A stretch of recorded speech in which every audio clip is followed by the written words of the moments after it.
Bem, amigo, sou o pastor Tupirani, o primeiro pregador preso no regime político democrático. Cá entre nós, para num país que supõe-se liberdade de expressão, tentarem te tolir, você tem que ser muito bom, tem que mexer na ferida de muita gente, mas cada um tem o seu chamado ministerial. Esse é o meu, comprado com sangue. Foi para isso que eu fui separado por Jesus Cristo, para denunciar a posição dos poderosos. Bom, a minha prisão de 18 dias de sequestro foi movida por uma comissão, esta chamada Comissão de Combate à Intolerância Religiosa, que é composta por delegados, juízes, advogados, babalorixás, tudo espírita, né?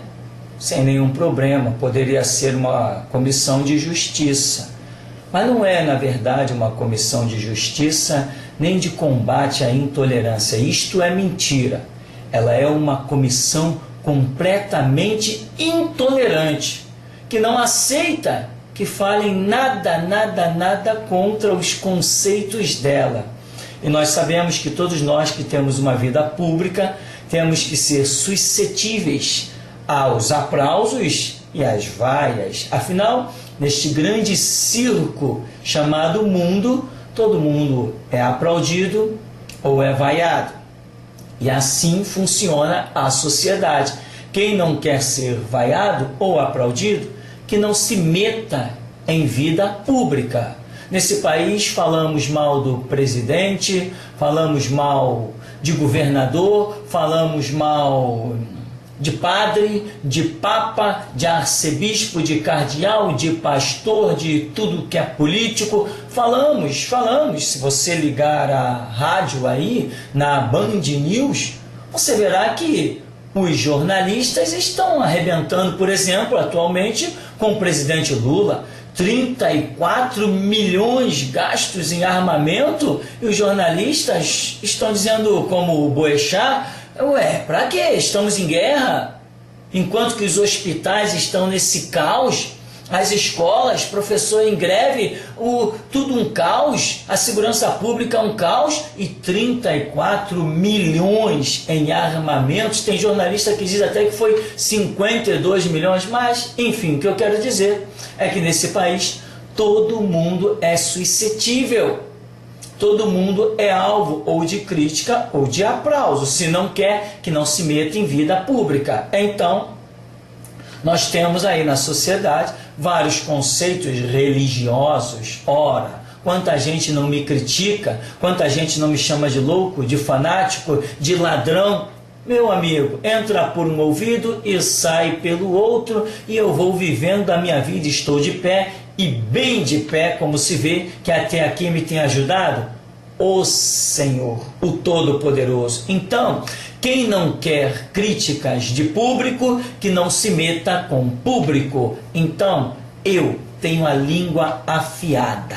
Então, no país democrático, eu consegui provocar, denunciar a tal ponto que eles tiveram que armar, como disse Henrique Pessoa, sou delegado, sou espírita, e eu armei para você. Foi isso que me foi dito dentro da 6ª DP, aqui pertinho de mim, a 10 minutos a pé. Foi isso que me foi dito ali. Não sei se a proximidade comigo aqui facilitou as armações, também não interessa, porque não tem laços que me possam segurar os pés, não tem cadeias que me possam conter. Eu fui chamado para o ministério, este ministério é de denúncia, e eu desafio qualquer conceito que me possa parar. Vou levar a minha missão até o fim, e doa em quem doer.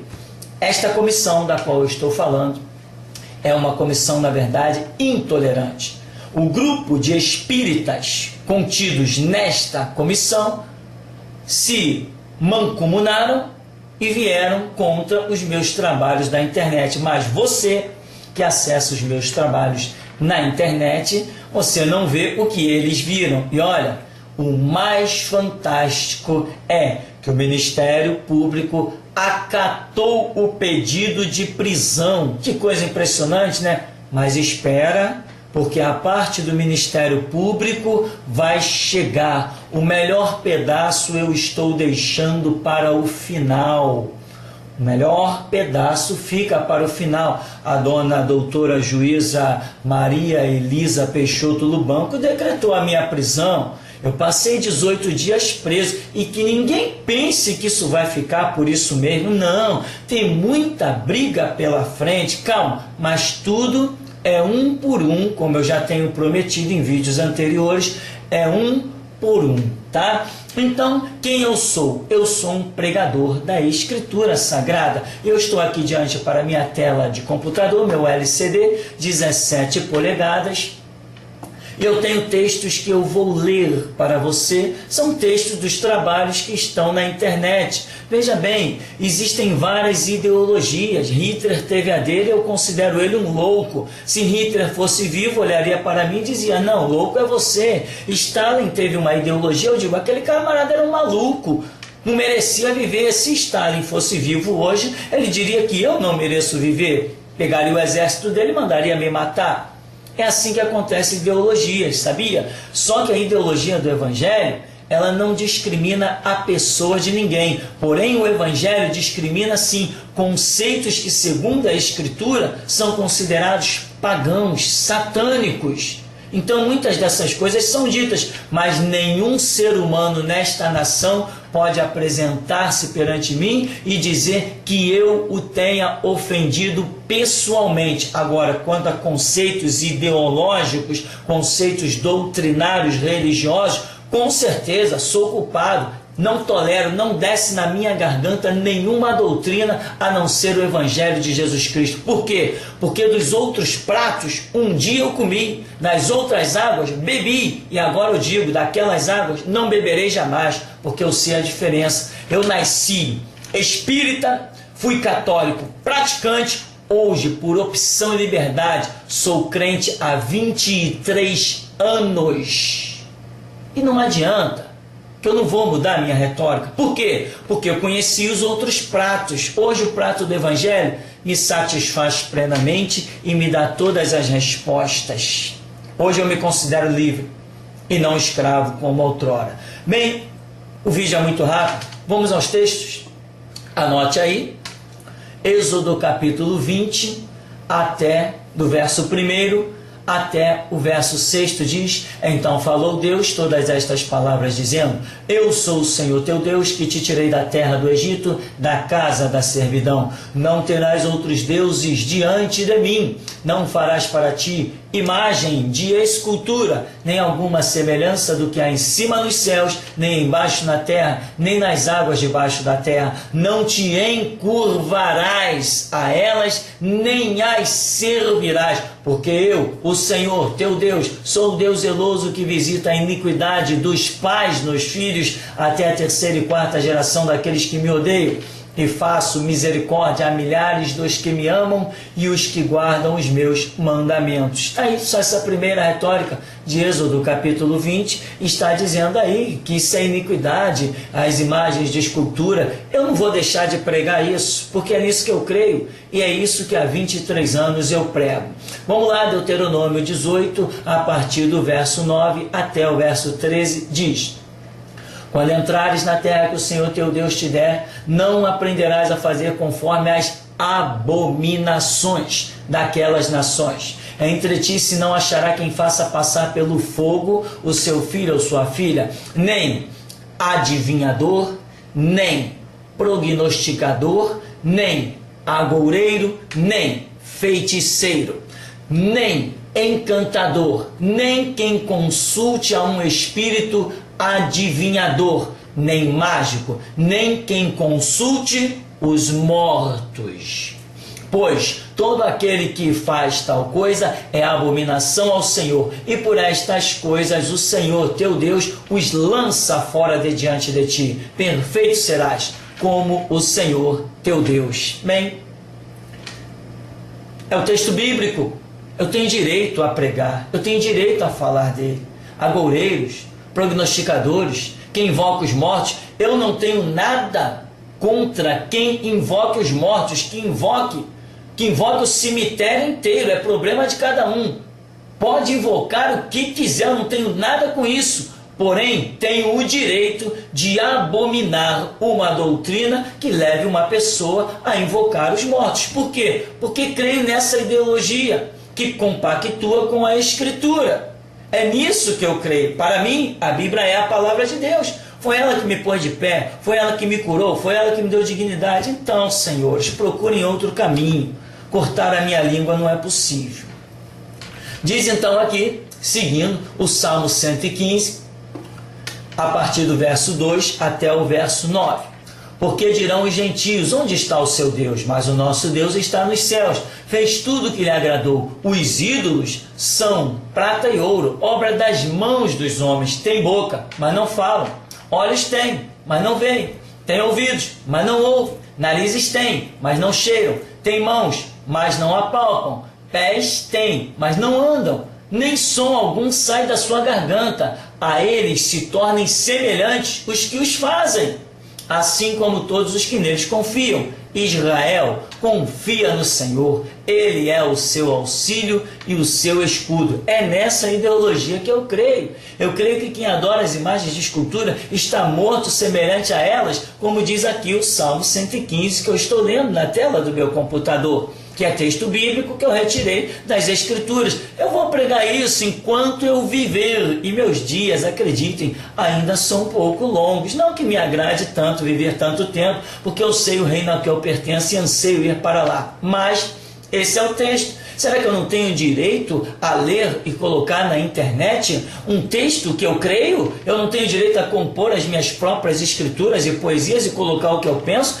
Tanta gente está colocando tanta besteira lá, inclusive até antissemitismo tem na escritura, pedofilia, isso sim tem que ser até certo ponto combatido, até certo ponto. A pedofilia é radical, claro, mas antissemitismo, e sobre isso ainda vem uma palavra aí que vocês vão ver, uma coisa da qual fui acusado e tenho como provar que não foi verdadeira. A coisa vai ficar meio séria para o lado de algumas pessoas que tem nome de delegados. A coisa vai ficar séria, muito séria. A coisa já está pronta, inclusive, tá ok? Só estou esperando a hora certa de colocar para fora. Então, eu tenho liberdade. Eu não estou aqui agredindo um católico. Eu estou aqui dizendo que a ideologia católica das imagens de escultura e do espiritismo, eu não compactuo com elas. Quer ver uma coisa? Isaías, capítulo 8, versos 19 e 20. Quando, pois, vos disserem, consultai os que têm espíritos familiares, você sabe, né? E os adivinhos, você sabe, que chiureiam e murmuram entre os dentes. Nós conhecemos isso muito bem. Porventura não consultará o povo ao seu Deus? A favor dos vivos, consultar-se-ão os mortos? É uma ironia na pergunta bíblica. O verso 20. À lei e ao testemunho. Se eles não falarem segundo esta palavra, é porque não há luz neles. A Escritura está criticando. A Escritura traz uma crítica milenar dos que consultam espíritos de mortos, adivinhos, familiares, que chiureiam e murmuram entre os dentes. Ora, eu acho que eu tenho liberdade de colocar isso aonde eu quiser e eu não preciso que ninguém me autorize, vou continuar fazendo. Isaías 45, do verso 20 ao 22. Congregai-vos e vinde, chegai-vos juntos, os que escapastes das nações. Nada sabem os que conduzem em procissão as suas imagens de escultura, feitas de madeira, e rogam a um Deus que não pode salvar. Anunciai e chegai-vos e tomai conselho todos juntos. Quem fez ouvir isto desde a antiguidade? Quem desde então anunciou? Porventura não sou eu, o Senhor? Pois não há outro Deus senão eu, Deus justo e salvador, não há além de mim. Olhai para mim e sereis salvos, vós todos os termos da terra, porque eu sou Deus e não há outro. Bem, a Escritura está dizendo que nada sabem os que carregam em procissão as suas imagens de escultura. Eu não tenho nada contra as pessoas que carregam em procissão as suas imagens de escultura. Não tenho nada contra elas. Nada. Na minha porta bate constantemente essas pessoas. E eu estou pronto a ajudá-las como cristão. Me sinto na obrigação de estender a minha mão ao próximo. Mas tenho direito de abominar a ideologia do meu próximo. Não tenho direito de lançar mão dele. Não tenho direito de agredi-lo. Não tenho direito de ofender a sua pessoa, a sua personalidade, mas tenho o direito de discordar das suas retóricas. Eu já fui aluno nos colégios e já discordei de professor de filosofia, já discordei de professor de matemática, de física e de ciências pelos caminhos que usavam. Afinal de contas, o professor não é a autoridade máxima dentro de um colégio. A autoridade máxima dentro de um colégio é a ciência. E quem pesquisa e estuda, esse sabe. Se o professor é bom, pode ser até que ele saiba também. Bom, eu não posso demorar muito. Diz Atos 16, do verso 16 até o 20. Aconteceu que indo nós à oração, está escrevendo, é Lucas, nos saiu ao encontro uma jovem que tinha espírito de adivinhação, a qual, adivinhando, dava grande lucro aos seus senhores. Esta, seguindo a Paulo e a nós, clamava dizendo: estes homens que nos anunciam o caminho da salvação são servos do Deus Altíssimo. E isto fez ela por muitos dias, mas Paulo, perturbado, voltou-se e disse ao Espírito: em nome de Jesus Cristo te mando que saias dela. E ela na mesma hora ficou liberta, na mesma hora o Espírito saiu. E vendo seus senhores, olha aí, vendo seus senhores que a esperança do seu lucro estava perdida, prenderam Paulo e Silas e os levaram à praça à presença dos magistrados. E, apresentando-os aos magistrados, disseram: estes homens, sendo judeus, perturbaram a nossa cidade. Ainda diz mais: e nos expõe costumes que não nos é lícito receber nem praticar, visto que somos romanos. E a multidão se levantou unida contra eles, e os magistrados, rasgando-lhes as vestes, mandaram açoitá-los com varas. A história é antiga, né? O que vai fazer agora? Atos 16. Você aí que quer a verdade, consulte lá, olha, que um espírito de adivinhação, Paulo teve autoridade em Cristo Jesus para expulsá-lo. Mas os seus senhores dizem: agora, quem vai faturar para a gente? Querido, sinto muito, mas doa em quem doer. Romanos 1, 23. Romanos, capítulo 1, a partir do verso 23 até o 32, uma leitura rápida, tá? Porque eu tenho pouquíssimo tempo. E mudaram a glória do Deus incorruptível em semelhança de imagem de homem corruptível, de aves, de quadrúpedes, de répteis. Pois por isso Deus os entregou à concupiscência de seus corações, à imundícia, para desonrarem seus corpos entre si. Pois mudaram a verdade de Deus em mentira e honraram e serviram mais a criatura do que o Criador, que é bendito eternamente. Amém. Por isso Deus os abandonou às paixões infames, porque até as suas mulheres mudaram o uso natural, ao contrário da natureza. E semelhantemente também os homens, deixando o uso natural da mulher, se inflamaram em sua sensualidade uns para com os outros, homens com homens, cometendo torpeza e recebendo em si mesmos a recompensa que convinha ao seu erro. E como eles não se importaram de ter conhecimento de Deus, assim Deus os entregou um sentimento perverso para fazerem coisas que não convêm. Estando cheios de toda iniquidade, prostituição, malícia, avareza, maldade, cheios de inveja, homicídio, contenda, engano, malignidade, sendo murmuradores, detratores, aborrecedores de Deus, injuriadores, soberbos, presunçosos, inventores de males, desobediência aos pais e às mães, nécios, infiéis nos contratos, sem afeição natural, irreconciliáveis, sem misericórdia, os quais, conhecendo a justiça de Deus, que são dignos de morte os que tais coisas praticam, não somente as fazem, mas também consentem aos que as fazem. Diz ainda aqui, Apocalipse 21, 6. Apocalipse 21, do 6 até o 8 diz: e disse-me mais: está cumprido, eu sou o alfa, o ômega, o princípio e o fim. Esse é Jesus falando. E quem quer que tiver sede de graça lhe darei da fonte da água da vida. A água da vida significa a palavra de Deus. Quem vencer dará todas as coisas, eu serei seu Deus, ele será meu filho. Mas quanto aos tímidos, significa covardes, aos incrédulos, os que ouvem a verdade, mas não a querem, aos abomináveis, aos homicidas, aos fornicadores, aos feiticeiros, aos idólatras e todos os mentirosos, a sua parte será no lago que arde com fogo e enxofre, que é a segunda morte, condenação eterna. Apocalipse 22, do verso 11 ao 20, diz assim: quem é justo, faça justiça ainda. Quem está sujo, que se suje-se mais ainda. Verso 12: e eis que cedo venho, e o meu galardão está comigo para dar a cada um segundo as suas obras. No verso 14, Apocalipse 22, 14: bem-aventurados aqueles que guardam os meus mandamentos, para que tenham direito à árvore da vida e possam entrar na cidade pelas portas. Ficarão de fora os cães, os feiticeiros, os que se prostituem, os homicidas, os idólatras e qualquer que ama e comete a mentira. Apocalipse 22, 18: porque eu testifico a todo aquele que ouvir as palavras da profecia deste livro. Se alguém lhes acrescentar alguma coisa, Deus fará vir sobre ele as pragas escritas neste livro.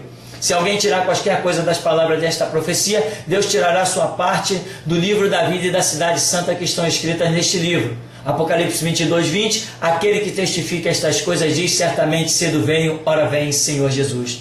Se você quer a verdade, vá em busca dela. Ela está aí na Escritura, está para todos. Mas quanto a mim, sinto muito. Não tenho nada contra a pessoa de ninguém, mas ideologia para mim de vida é a glória da palavra de Deus. Doa em quem doer.